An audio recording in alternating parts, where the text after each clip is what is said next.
3 issues మాట్లాడి close చేద్దాం. ఒకటి, ముఖ్యమంత్రి రేవంత్ రెడ్డి గారి వ్యవహార శైలి బెదిరిస్తున్నట్లుగా ఉంది, బ్లాక్‌మెయిల్ చేస్తున్నట్టుగా ఉంది అని ఒక నేరేషన్ ఉంది. 1, 2 ఎగ్జాంపుల్స్ చెప్తా. ఎస్‌బీఐ భూముల్ని రాష్ట్ర ప్రభుత్వం వేలమేస్తే, ఎస్‌బీఐని బెదిరించారు, మా ఖాతాలన్నీ తీసేసుకుంటాం, ప్రభుత్వం దానిలో ఉన్న అకౌంట్స్ అన్ని తీసేస్తాం, ఉద్యోగుల అకౌంట్స్ అన్ని తీసేస్తాం. ఎస్‌బీఐ ఆ నిర్ణయం తీసుకోవడం వెనుక బీఆర్ఎస్ పార్టీకి సంబంధించిన నాయకుడు ఎవరో ఉన్నారని మాట్లాడారు. సడన్‌గా ఎస్‌బీఐ ఆ నిర్ణయం మార్చుకుంది. అలా మార్చుకోవడం వెనక ఎస్‌బీఐ ఎస్బీఐ ప్రభుత్వం పైన వేసిన కేసులు వెనక్కి తీసుకుంది. తీసుకోవడం వెనక ప్రభుత్వ బెదిరింపులు ఉన్నాయి. ప్రభుత్వ బెదిరింపుల కారణంగానే ఎస్బీఐ వెనక్కి వెళ్ళిపోయింది అన్నారు. లేదు, ఎస్బీఐని అలా కేసు వేసి అలా ప్రేరేపించిన వాళ్ళు ఎవరో తేల్చాలి కదా ప్రభుత్వం. అది ఎందుకు తేల్చలేదు? కేవలం బెదిరించి దాన్ని దారిలోకి ఎందుకు తెచ్చుకున్నారు? అల్టిమేట్ గా మనకు ప్రభుత్వానికి కావాల్సింది ఏంది?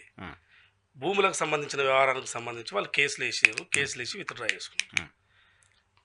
సో ఎస్బీఐకి కావాల్సింది ఏంది? ల్యాండ్ కావాలి. వాళ్ళు ఏదో ఆఫీస్కు ల్యాండ్ కావాలి. ల్యాండ్ కూడా ముఖ్యమంత్రి గారు మొత్తం తీసుకోవడం న్యాయం కాదు. వాళ్ళు కావాలి ఎంత కలిసి 2-2.5 ఎకరాలు ఇంకో ప్లేస్ చూపించి ఇచ్చేద్దామని చెప్పి వాళ్ళతో చర్చ జరిగింది. చర్చ జరిగిన తర్వాత ఈ పని చేస్తారు, వాళ్ళు కేసు చేస్తారు. సో ఎట్లా వేస్తారు ఏంది అనే దాని మీద ప్రభుత్వం కూడా ఆలోచించింది. మనం అసలు చర్చించకుండా చేయలేదు కదా, చర్చించి మరి అప్పుడే చెప్పాలి కదా, చెప్పకుండా ఇదేంది, అది ప్రభుత్వం ఒక వ్యవస్థ ఇట్లా చేయకూడదు కదా అని చెప్పి అడిగారు. తప్పే ఉంది. సో వాళ్ళు మేమే మిస్టేక్ అని చెప్పి విత్డ్రా చేసుకున్నారు. So close matter. ఏమున్నది ఇట్లా? ఇది బెదిరించే ధోరణి ఏముంటది? నేను ఏమంటున్నా, ఎస్బీఐ వెనక ఎవరో ఉన్నారని మాట్లాడింది. ఎస్బీఐ వెనకాల బీఆర్ఎస్ వాళ్ళే ఉన్నారు. ఎవరు తేల్చాలి కదా. ఉన్నారా? ఆల్రెడీ చెప్పారు కదా, పేర్లు చెప్పాలా? కుట్ర ప్రభుత్వమే, రాజద్రోహం కదా ప్రభుత్వం పైన కుట్ర చేయడం. వాళ్ళు ఏదో ప్రేరేపించాలన్న ప్రయత్నం చేసిర్రు. ఆ ప్రేరేపించేది అది ఆటలు సాగలేదు. ఇప్పుడు ఏమైందంటే, ఇప్పుడు ఒక వ్యక్తిని ఏదో చేయాలని ప్రేరేపిస్తారు, అది ఆటలు సాగనప్పుడు దాని మీద ఏముంటది? మనం ఆట ఇప్పుడు దాన్ని రివర్స్ గేమ్ ఎట్లా ఎదుర్కొట్టాలని కొట్టినాం, అయిపోయింది. ఏమున్నది దాంట్లో? అవసరం లేదు కదా. ఇప్పుడు ఎందుకు? ఇప్పుడు వాళ్ళే కేసులు వెనక్కి తీసుకున్నాక దాని అంత ఉదారంగా ఉంటుంది. ప్రభుత్వం పైన కుట్రలు చేస్తున్న వాళ్ళు కూడా వదిలేసి అంత ఉదారంగా ఉంది. కుట్రలు అంటే ఖచ్చితంగా కూడా ఒకటి చెప్పండి, అది నష్టము పూర్తి స్థాయిలో జరిగే వరకు చూస్తుంది ప్రభుత్వం, ఎక్కడ నష్టం జరుగుతుంది ఏందని. వచ్చినప్పుడు ఎట్లయినా పట్టుకుంటుంది, చేస్తుంది. సో వాళ్ళు ప్రేరేపించే ప్రయత్నం జరిగింది, ఏదో చేయబోయారు, వాళ్ళే ఇరుక్కున్నారు, బొక్కబోర్ల పడ్డారు, మళ్ళీ వెనక్కి వచ్చింది. సో ప్రభుత్వానికి కావాల్సింది ఏముంది? అల్టిమేట్ గా మనం ఏదైతే అనుకున్నామో అది అయ్యింది. ఏమున్నది ఆడ? ఇంకోటి, రిటైర్ ఇంజనీర్ని జైల్లో పెట్టాల్సింది, వాళ్ళని తప్పు చేయాల్సింది అని బెదిరించడం కదా వాళ్ళని. నేను బెదిరించడం కాదు, నేను బ్లాక్మెయిల్ చేయడం కదా. చాలా పెద్ద కన్నీళ్ళు పెట్టుకుంటున్న దృశ్యాలు ప్రభుత్వం. కన్నీళ్ళు అవన్నీ ఏం కన్నీళ్ళు, ఎట్లా కన్నీళ్ళు, ఎందుకు ఆయన ఇక మీరు అదే శ్యాంప్రసాద్ రెడ్డి గారి గురించి నాకు అర్థం. కన్నీళ్ళు పెట్టుకున్నారు ముఖ్యమంత్రి. ఏ కన్నీళ్ళు అవన్నీ ఈ ఏడుపులు గీడుపులు కాదు. నేను చెప్పదలుచుకుంది ఏంటంటే, రాజ్యం బెదిరించినప్పుడు ఏం చేస్తారు మనిషిగా? ఎందుకు బెదిరిస్తుందండి రాజ్యం? జైల్లో వేస్తాం, రాజ్యం పంపించాలి అని మాట్లాడితే రాజ్యం ఎందుకు బెదిరిస్తుందండి? ఎందుకు బెదిరిస్తుంది? ముఖ్యమంత్రి మాట్లాడిన మాట కదా. ఎందుకు అంటే, తప్పు చేసిన వాళ్ళని జైల్లో చట్టం ఉంటుంది కానీ బెదిరించడం ఏంటి? ప్రెస్ కాన్ఫరెన్స్ పెట్టి బెదిరించడం కాదండి. సింపుల్ గా మీరు వినండి, తప్పు చేసిన వాళ్ళని ఎవరైనా జైలుకి పంపాల్సిందే. అందులో బాగా తప్పకుండా ఉండడం కూడా తప్పే కదా. పంపాల్సిందే. ఎందుకు పంపట్లేదు మరి? చట్ట ప్రకారం మీరు చెప్తున్న కాళేశ్వరం సంబంధించి కమిషన్ జరుగుతుంది. కమిషన్ ఇచ్చిన రిపోర్ట్ను సిబిఐకి ఇచ్చారు, సిబిఐకి ఇచ్చిన దాని మీద నడుస్తుంది. మీరన్నా రిటైర్డ్ ఇంజనీర్లు కావచ్చు, ఎవరైనా దాంట్లో ఆఫీసర్లు కావచ్చు, ఎవరైనా సరే, ఇంక్లూడింగ్ ఎవరైనా సరే, తప్పు చేసిన వాళ్ళని జైలుకి పంపాల్సిందే అనే దాని మీదనే ఆ కోణంలోనే మాట్లాడారు. సో ఇప్పుడు శ్యాంప్రసాద్ రెడ్డి గారికి సంబంధించి ఇంకా మళ్ళీ నాకు అందుకోసం మీరు చెప్తే నాకు ఏమైందంటే, ఇప్పుడు ఆయన వయసులో పెద్దవాడు, ఇప్పుడు ఉన్న పరిస్థితుల్లో ఆయన ఎందుకు నేను అనకూడదని అంటలేను కానీ, సో ఆయన చేసిన సర్వేలు కానీ, ఆయన చేసిన వ్యవస్థలు కానీ ఇవన్నీ ఉన్నాయి. ఇక ఎందుకు ఇవన్నీ? సో ఆయన వదిలేసి ఆయన ఇప్పుడు నేను ఏదో జరిగిపోయింది, ఏదో మాట్లాడుతున్నా అనే విధంగా మాట్లాడుతున్నాడు. ఇక ఆయన భయపడి ఉంటాడు. తప్పు చేస్తేనే భయపడతానండి. దాంట్లో ఆయన ఎందుకు భయపడతారు కదా? తప్పు. ఇప్పుడు నేను ఏమంటానంటే, భయం అనేది ఎవరికి ఉండదండి. మనం ఎట్లా నడుస్తున్నాం అనే దాని మీద, న్యాయం మీద నడుస్తున్నామా లేదా, న్యాయం మీద ఉంటే ధర్మం ఆటోమేటిక్గా, నువ్వు న్యాయంగా ఉంటే ధర్మంగా ఉన్నట్టే. అది ఉందా లేదా అని చూసుకుంటే చాలు. భయపడినంత తప్పేం చేసిండా మరి చెప్తే మనం ఆయన చెప్పుకోవాలి. అంత ఏడవాల్సిన అవసరం ఏమున్నది? ఆయన చాలా ముఖ్యమంత్రి గారు అన్నంత మాత్రాన ఒకవేళ అన్నాడు అనుకో జైలు, ఎందుకు నీకేం భయం, నేనేం చేసిన జైలుకు నీకు అనాలి కదా. ఎస్బీఐని ఎట్లా బెదిరించారు శ్యాంప్రసాద్ రెడ్డి గారు? శ్యాంప్రసాద్ రెడ్డికి సంబంధం లేదు. శ్యాంప్రసాద్ రెడ్డి గారు దయచేసి ఇంకొకసారి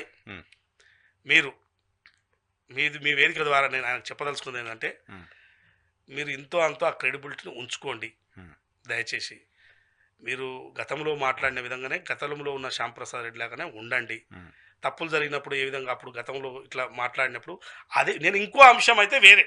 ఉమ్. ఇప్పుడు అదే కాళేశ్వరం మీద వచ్చిన చర్చ మీద నువ్వు ఇట్లా మాట్లాడడం తప్ప అంటున్నాను నేను అనేది. ఓకే, కాళేశ్వరం ఒకవేళ గతంలో ఒక రకంగా- తుమ్మిడియాటికి సంబంధించి మీరు తుమ్మిడియాటి నుంచి కట్టాలంటారు కదా, అది కట్టండి, స్పీడ్ చేయండి. మరి ఇది పనికిరాదు, ఆయన మేము పనికిరాదు అని చెప్పినాం, ఆ రోజు చెప్పినాం, కేసీఆర్ వినలేదు. మీరు తుమ్మిడియాటి మీదకి స్పీడ్గా వెళ్ళండి అని చెప్పి డిమాండ్ చేయడంలో, రిటైర్డ్ ఇంజనీర్లు డిమాండ్ చేయడంలో తప్పులేదు. ఉమ్. ఆ విషయం మనం ప్రభుత్వంలో అనుసంగా కూడా ప్రభుత్వం కట్టాలని కోరుకుంటాం. ఓకే, ఇంకోటి రైతులకు ఏం సమాధానం చెప్తుంది ప్రభుత్వం? మాట్లాడుతున్న మాటలు కావచ్చు, ప్రతిపక్షం చెప్తున్న అంశాలు కావచ్చు, ఇవన్నీ చూసిన తర్వాత రైతుల్లో ఎక్కడో ప్రభుత్వం మాకు కావాలని చేయట్లేదా అనే ఒక అంబిక్విటీ ఉంది. దాన్ని ప్రభుత్వం వైపు నుంచి అడ్రస్ చేయాల్సిన అవసరం ఉంది. సార్ నేను ఒకటే చెప్తున్నాను, లోకల్గా ఉన్న రైతులు ఎవరైతే ఆయకట్టుకు సంబంధించిన ఆ ఏరియా ప్రాంతపు రైతులకు విషయం అంతా అర్థమవుతున్నది. అందులో అట్లా ఏం లేదు. ఎల్లంపల్లి ఇవన్నీ కూడా ఎల్లంపల్లికి పోవాల్సిందే, అక్కడి నుంచి తెలిసి ఎల్లంపల్లికి పోవాల్సిందే. సో అక్కడ ఏదో నీళ్ళు వస్తున్నాయి అనేది ఇప్పుడు అది లచ్చ అని వీళ్ళు అంటారు, కానీ లచ్చ కూడా లేదు. 50,000 40,000 టీఎంసీలు క్యూసెక్స్ పోతున్నాయి అనేది అర్థమవుతున్నది. సో ఆ లెవెల్ కన్నెపల్లికి సంబంధించిన లెవెల్ కూడా లేవు. సో ఆ పంపులు బాగాలేవు. పోనీ పంపులు వాళ్ళు అనుకున్నట్టు పంపులు బాగున్నా తెచ్చినా మళ్ళీ పైన బ్యారేజ్లో పోస్తే అవి ఓపెన్ చేయాలని చెప్పి కేంద్ర ప్రభుత్వం సంబంధించిన సంస్థ చెప్పింది. కాబట్టి ఈ ప్రభుత్వం అట్లా నిర్ణయం తీసుకోదు. వాళ్ళు ఒకవేళ లెటర్ ప్రభుత్వం అడుగుతుంది ఒకవైపు, ఇది ఏంది, ఇది ఎట్లా చేద్దామా, మేము చేద్దామా, మాకు పర్మిషన్ ఇస్తారా, మేము ఓపెన్ చేసి కొంత క్లోజ్ చేసుకోవచ్చు అని ప్రభుత్వం అడుగుతుంది. లేదు వాళ్ళు అనుమతి ఇచ్చిందాక చేయరు. వాళ్ళు అనుమతి ఎన్డీఏ ఇస్తే తప్ప చేయరు. ప్రభుత్వం అడుగుతున్నది, అడగకుండా లేదని. అది ఉత్తమ్ కుమార్ రెడ్డి గారు నిత్యం సంప్రదింపులు చేస్తూనే ఉన్నారు. సో వాళ్ళు చెప్తే కానీ చెయ్యరు. వాళ్ళు వద్దు మీరు ఓపెన్ చేసే పెట్టురంటే ఓపెన్ చేసే పెడతారు. రీస్టోర్కి సంబంధించి బోర్వెల్స్కి సంబంధించి దాదాపు 100-125 దాకా అన్నారు. 125 దాకా బోర్స్ వేసి సాయిల్ టెస్ట్ చేసి పిల్లర్కి సంబంధించి ఎక్కడెక్కడ కొన్ని మన ఏమంటారు, మన పందికొక్కు బొక్కలు ఉంటాయి కదా, కాకపోతే ఇవి జర విస్తారంగా ఉన్నాయి అనేది. సో అట్లాంటి అంత పెద్ద బర్డెన్కి సంబంధించిన పిల్లర్స్ ఉన్నప్పుడు సాయిల్లో అట్లాంటి బొక్కలు ఉన్నాయని చెప్పి ఉన్నాయని చెప్తున్న గ్యాప్స్ ఉన్నాయని చెప్పినప్పుడు ఇక దాన్ని ఎట్లా బేర్ చేస్తారు? ఇప్పుడు కొన్ని ఆందోళన ఉన్నాయి కదా, కొన్ని ఏం జరిగినా ఇప్పుడు ఉన్నది ఉన్నట్టు ఉంచి దాన్ని ఏదో రిస్టోర్ ఎట్ట చేయాలో వాళ్ళు చెప్పినట్టు పోతే బెటరా, లేకపోతే వీళ్ళు వచ్చి ప్రెస్ మీట్ పెట్టి చేయండి అని చెప్తే ఇంకో వాళ్ళ లెక్క తప్పులు చేసి కూర్చోవాలన్నా? తప్పులు చేయదలుచుకోలేదు, తప్పు జరగొద్దనే క్రమమే తప్ప ఎవరికి ఏముంటుంది సార్? మీరు చెప్పండి, రైతులకు నీళ్ళు పోతుంటే ఆడ ఇవ్వకూడదు అని ప్రభుత్వం అనుకుంటుందండి. ఎంత అర్థం లేని మాటలు మాట్లాడితే ఒకసారి బాధ అనిపిస్తుంది. అవగాహన లేకుండా రాజకీయం చేయాలని వాళ్ళకి అవగాహన వాళ్ళకెందుకు లేదు? ఇన్ని కోట్లు ఖర్చు పెట్టే ప్రభుత్వానికి అవగాహన లేదని. ప్రభుత్వానికి అవగాహన ఉందండి. ప్రభుత్వం ఒక క్రమశిక్షణతో పోతుంది, ఒక ఆర్థిక క్రమశిక్షణతో పోతుంది. వీళ్ళలాగా తప్పులు చేయదలుచుకోలేదు. సో దయచేసి ప్రభుత్వానికి అవగాహన ఉంది, వాళ్ళకి అవగాహన ఉండి రాజకీయం చేస్తున్నారు. సో ఆ రాజకీయానికి ఆ ట్రాప్లో ఈ ప్రభుత్వం పడదు. సో ఎన్డీఎస్ఏ చెప్పి రిస్టోర్ అయ్యే వరకు కాళేశ్వరం నుంచి నీటిని రైతులు ఎక్స్పెక్ట్ చేయరు. ఎన్డీఎస్ఏ ఏది చెప్తే అది చేస్తుంది. అప్పటి వరకు ఓపెన్ చేసి ముయ్యండి అంటే ముస్తుంది, ఓపెన్ చేయండి అంటే ఎట్లా అంటే అట్లా చెప్తుంది. వాళ్ళు చెప్పినట్టు వింటారు. లేకుంటే హరీష్ రావు గారు, కేటీఆర్ గారు, ఈటల రాజేందర్ గారు, లేకుంటే శ్యాంప్రసాద్ రెడ్డి గారు చెప్పినట్టు చేయాలి. ఒక మాట చెప్పండి, ఎందుకు ఈటల రాజేందర్ గారు కూడా బీఆర్ఎస్ మాట్లాడిన మాట కరెక్టు, అలా చేయాల్సిందే, చెయ్యాలి, నాకు భారతీయ జనతా పార్టీ కంటే దేశం కంటే రాష్ట్రం ముఖ్యం కాబట్టి నీళ్ళు ఇవ్వండి అన్నారు. ఆయన మాట్లాడిన మాటని తెలంగాణ సమాజం కాస్త యాక్సెప్ట్ చేసే పరిస్థితి ఉండదా? ఇప్పుడు రాష్ట్రం ఆయనకు ఒక్కరికే ముఖ్యం కాదండి. ఆయన ఈటల రాజేందర్ గారు నాకు ఒక్కరికే ముఖ్యం అన్నట్టు మాట్లాడుతున్నాను. అందరికీ రాష్ట్రం ముఖ్యమే. మేము కూడా ఈ రాష్ట్రంలోనే ఉన్నాను, నాకు కూడా రాష్ట్రమే ముఖ్యం. మీకు రాష్ట్రమే ముఖ్యం, అందరికీ రాష్ట్రమే ముఖ్యం. ఆయన స్పెషల్గా ఈటల రాజేందర్ గారికి రాష్ట్రం ముఖ్యం కాదు. నాకు కూడా నేను, నా కుటుంబము, రాష్ట్రము, దేశము ఇవన్నీ బాగుండాలనే కోరుకుంటాం. నేను రాష్ట్రమే బాగుండాలి, దేశం కూడా బాగుండాలని కోరుకుంటాం. దేశం బాగుంటేనే మనం అందరం బాగుంటాం. దేశంలో పార్ట్ ఆఫ్ తెలంగాణ కదా. సో ఇది బాగుండాలి, అది బాగుండకూడదు అని ఇట్లాంటి ఆలోచనలు మాకేం లేవు. సో ఈటల రాజేందర్ గారు చెప్పిన అంశాలకు సంబంధించి ఇప్పుడు ఆయన నేనేమంటున్నంటే ఆయన కీలక బాధ్యతలు, ఆయనకు రేపో మాపో కేంద్ర మంత్రి ఇస్తారని అంటున్నారు.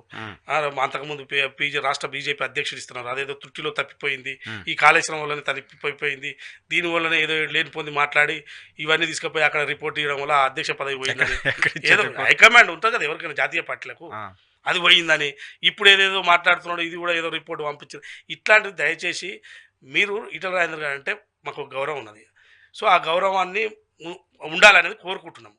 సో ఇట్లాంటి అంశాలు వచ్చినప్పుడు డెఫినెట్గా మీరు సలహాలు సూచనలు ఇవ్వచ్చు, కానీ ఈ ఓపెన్ చేయండి అని మీరు కూడా అట్లా అనడం ఎట్లా? అక్కడ ఇప్పుడు మీరు కేంద్ర ప్రభుత్వంలో ఉన్న సంస్థనే, అది నరేంద్ర మోడీ గారు నియమించిన నరేంద్ర మోడీ గారు ఇష్టంగా తెచ్చిన చట్టము ఉమ్, దాన్ని ఒక చైర్మన్ పెట్టి ఇట్లా దేశంలో ఇన్ని ప్రాజెక్టులు ఉన్నాయి, ఎట్లా పడితే అట్లున్నాయి, కూలుతున్నాయి, తేలుతున్నాయి అని చెప్పి ఒక అథారిటీ పెట్టి, డ్యామ్ సేఫ్టీ అథారిటీ పెట్టి దానికి ఒక చైర్మన్ పెట్టి అందులో మెంబర్స్ అందరూ కూడా ఆషామాషా experts. వ్యక్తులను కాకుండా సిడబ్ల్యూసీలో సెంట్రల్ వాటర్ కమిషన్కి సంబంధించిన వారిని ఇంత ముగ్గురు పెట్టి ఇంట్లో పెట్టి అందులో సభ్యులను పెట్టి కమిటీలు ఇవన్నీ పెడితే ఆ ఎన్డీఎస్ఏ మజా చెప్తుంది అంటే ఏందన్నట్టు? ఎందుకంటున్నారు ఆయన? అదే కదా ఆయన చెప్పింది. అంటే ఎందుకంటున్నారు ఆయన? మీ ప్రభుత్వంలో ఉన్న సంస్థ పైనే మీకు క్రెడిబిలిటీ మీకు దాని మీద ఇంటిగ్రిటీ మీకు లేనప్పుడు ఎందుకు అదే అంటున్నా, నాకు రాష్ట్ర ముఖ్యం, అన్నిటికంటే కూడా ముఖ్యం అంటున్నారు. ఎందుకు రాజేంద్ర అలా నేను మాట్లాడతారు ఏమంటే అనుకున్నారు? ఎన్డీఎస్ఏ కూడా రాష్ట్ర ప్రయోజనాల కోసమే పనిచేస్తుందని నేను అనుకుంటున్నాను. రాజేంద్ర గారు ఆ మాట ఎందుకు మాట్లాడారు? వాళ్ళు అందరికి ముఖ్యమేనండి, ఆయన అందరికి ముఖ్యమే, రాష్ట్రం ఆయన ఒక్కరికే కాదు. ఎన్డీఎస్ఏ కూడా ఆయా రాష్ట్రాల ప్రయోజనాలు కాపాడడానికే ఉందని నేను అనుకుంటున్నా. రాజేందర్ గారికి ఆ ఎన్డీఎస్ఏ మీద లేదు అని అనుకుంటే అది వాళ్ళ ఇష్టం. ఎందుకు అది లేదు? ఒకవేళ ఎందుకు లేదని మీకు అనిపిస్తోంది? అట్లాంటిది ఏమైనా ఉంటే వాళ్ళు నరేంద్ర మోడీ గారిని ప్రశ్నించాలి. ఉమ్. ఒకవేళ ఇక్కడ రీస్టోర్ చేసే పరిస్థితి కూడా ఉంటే వాళ్ళు అబద్ధం చెప్తే సో ప్రశ్నించాల్సింది నరేంద్ర మోడీ గారు. నరేంద్ర మోడీ గారిని ప్రశ్నించాలి, Okay. అమిత్ షా గారిని ప్రశ్నించాలి. Right, okay, సో వాళ్ళని ప్రశ్నించాలి. మేము ఇక్కడ ఎన్డీసీ చెప్పినట్టు మాత్రమే చేస్తున్నాం, okay. పదే ఇదే చెప్తున్నాం. మా వాళ్ళైతే రేవంత్ రెడ్డి గారు అదేవిధంగా ఉత్తమ్ కుమార్ రెడ్డి గారు అయితే మేము ఇంజనీర్లం కాదు, మేము వాళ్ళు చెప్పిందే ఫాలో అవుతాం, వాళ్ళలో ఉన్నదంతా ఎక్స్పర్ట్స్ అని చెప్తున్నారు. ఇక మీరు ఇష్టం వచ్చినట్టు ఎవరు ఇష్టం వచ్చినట్టు చెప్తే మేము ఇది వాళ్ళని పట్టించుకున్నాము. ఎందుకంటే మేము రాష్ట్ర ప్రయోజనాలు ముఖ్యము, రైతాంగం ముఖ్యము. ఏదో చేయబోతే ఏదో అయింది అనుకోండి, అది రాష్ట్ర ప్రభుత్వాన్ని తప్పుపడతారు. Right.